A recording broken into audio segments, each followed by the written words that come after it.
Mix by सुमन बड़ी studio पिपरा।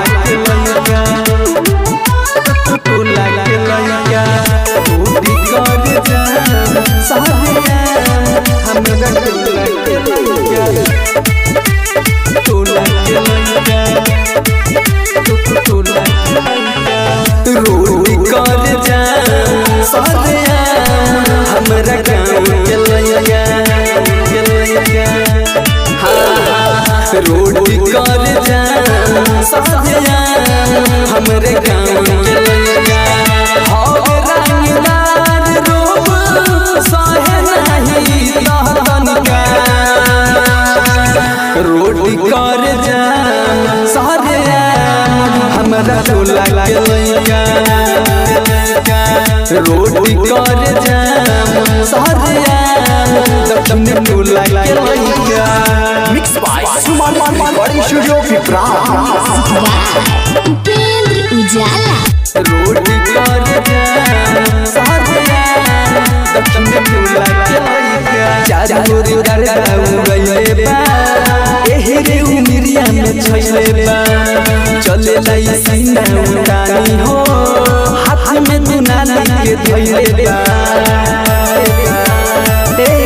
सुनु चार गोरी करदा गइले बा एही रे उमिरिया में छैले बा चले लाई सीना उतानी हो हाथ में दुनाली के धइले बा गाँव नगर गली कवनो चले नहीं हमनी जैसा रोटी कर जा हमरा गाँव के लइका रोटी कर जा पूर्व टोला के लइका मिक्स बाय सुमन बड़ी स्टूडियो पिपरा।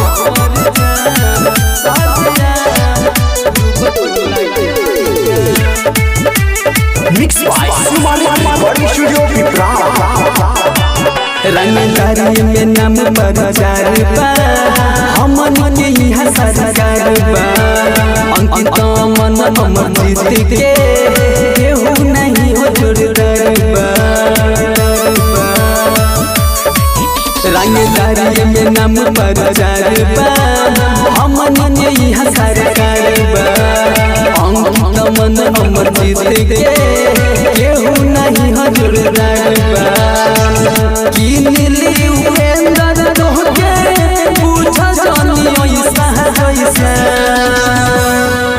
रोटी कर जा हमरा गाँव के लइका रोटी कर जा हमरा टोला के लइका। मिक्स बाय सुमन बड़ी स्टूडियो पिपरा।